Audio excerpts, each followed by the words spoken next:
তামুলপুৰ পৌৰসভাৰ স্বচ্ছ অভিযান কাইলৈ দেশৰ ৭৬ সংখ্যক গণৰাজ্য দিৱস। গণৰাজ্য দিৱসৰ সৈতে সংগতি ৰাখি আজি পুৱা তামুলপুৰ জিলা সদৰত জিলা প্ৰশাসন আৰু তামুলপুৰ পৌৰসভাৰ উদ্যোগত জিলাখনৰ হৃদপিণ্ড স্বৰূপ গোৰেশ্বৰ চকত এক স্বচ্ছ অভিযান চলোৱা হয়। এই স্বচ্ছ অভিযানৰ শুভাৰম্ভ কৰে জিলা আয়ুক্ত পংকজ চক্ৰৱৰ্তীয়ে। আৰক্ষী অধীক্ষক দিগন্ত কুমাৰ চৌধুৰী, ৰাজহ চক্ৰ বিষয়া ইলিনা কান্দুলনা, খণ্ড উন্নয়ন বিষয়া দেৱকুমাৰ বসুমতাৰী, পৌৰপতি বাণীকান্ত বসুমতাৰী, উপ পৌৰপতি অৰ্চনা চৌধুৰীসহ স্বচ্ছতা অভিযানত তামুলপুৰ পৌৰসভা উন্নয়ন খণ্ড আৰু জিলা প্ৰশাসনৰ বিষয়া কৰ্মচাৰীসকলে সহযোগ কৰে। শ্ৰদ্ধাৰ আমাৰ এডিচি নাথ ডাঙৰীয়া আহি ইয়াতে আপোনালোকৰ আগত ক'বলগীয়া বাধ্য হৈছে যে আপোনালোকৰ দায়িত্ব আছে। আমিতো মানুহ হিচাপে আমাৰ এই দেশত ভালকৈ জীয়াই থকা, এই অঞ্চলত জীয়াই থকা, ইয়াত ভালকৈ ব্যৱহাৰ কৰাৰ কাৰণে আমাৰো সকলোৰে অধিকাৰ আছে, কিন্তু এনেকৈ লেতেৰা কৰাৰ আমাৰ অধিকাৰ নাই। গতিকে ছাৰে যিটো কৈছে আমি সকলো আজি এই চাফাই অভিযানত উপস্থিত তামুলপুৰ জিলাৰ আৰক্ষী অধীক্ষক মহোদয়, আমাৰ মাজত উপস্থিত আমাৰ তামুলপুৰ পৌৰসভাৰ সভাপতি মহোদয়কে প্ৰমুখ কৰি সন্মানীয় সদস্যসকল, বিভিন্ন বিভাগৰ পৰা অহা বিষয়াসকল, আমাৰ মেজিষ্ট্ৰেটসকল, এডিচি দীপাংকৰ নাথ আৰু এই অঞ্চলৰ পৌৰসভাৰ লগত জড়িত আমাৰ ৰাইজ, আমাৰ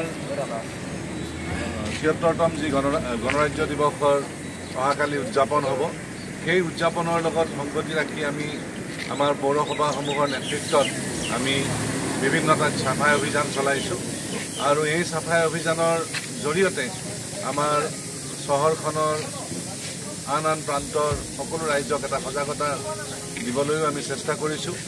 আমি বিভিন্ন ঠাইত ইতিমধ্যে এই ধৰণৰ চাফাই অভিযান এইকেইদিন আমি চলাই আছোঁ। আমাৰ অফিচসমূহতো হৈ গ'ল, কাৰ্যালয় যিমান চৰকাৰী কাৰ্যালয় আছে সেই কাৰ্যালয়বিলাকত হৈছে আৰু এই যি চাফাই অভিযান ইতিমধ্যে আমাৰ তামুলপুৰ পৌৰসভা আৰু গোৰেশ্বৰ পৌৰসভা তেখেতসকলে এক বিশেষ ব্যৱস্থাও হাতত লৈছে।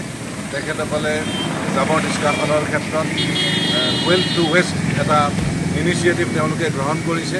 গতিকে এয়াই আৰম্ভণি, এই আৰম্ভণি আমি এটা পবিত্ৰ মুহূৰ্তত আমি আৰম্ভ কৰিছোঁ আৰু এইটো আমি কণ্টিনিউ কৰিছোঁ। হয়নে? মই সদায় আপোনালোকৰ সন্মুখেদি যাওঁ। আপোনালোকক এটাই অনুৰোধ কৰিম খুব সুন্দৰভাৱে যে আপোনালোকে সন্মুখত প্লাষ্টিক পেলাব নিদিব। নিজৰ ঠাইখিনি আপোনালোকে নিজে চাফা কৰি ৰাখিব। ভূষণ কৰ্মকাৰ বুলি এজন গোৰেশ্বৰত ব্যক্তি আছে, আপোনালোকে কোনোবাই নাম শুনিছেনে? কিহৰ কাৰণে বিখ্যাত? তেওঁ চাফ চিকুণৰ কাৰণে। ৭৩ চনৰ পৰা তেওঁ অকলেই গোটেই ৰাস্তাটো ৰাতিপুৱা ৩টা বজা ৪টা বজাৰ পৰা সাৰে 2 ঘণ্টা। এইখন ধৰিব লাগিব। ব্যৱসায়ী প্ৰতিষ্ঠানবিলাক আগতো আছে, গতিকে এইটোৰ পৰা কালিৰ পৰা যাতে আমি ইয়াতে বহুত খেলি মেলিকৈ বস্তু থৈ দিয়ে সন্মুখত, আপোনালোকে চবেই জানে। গতিকে সেইটো নকৰিব আৰু চবেই নিজা নিজে দুটা ডাষ্টবিন ৰাখিব, এটা শুকান জাবৰৰ কাৰণে আৰু এটা কেঁচা জাবৰৰ কাৰণে। এই স্বচ্ছ অভিযানত গোৰেশ্বৰ চক ব্যৱসায়িক সন্থাৰ কৰ্মকৰ্তা আৰু ব্যৱসায়ীসকলে অংশগ্ৰহণ কৰি স্বচ্ছ অভিযানটো সফল কৰি তোলে।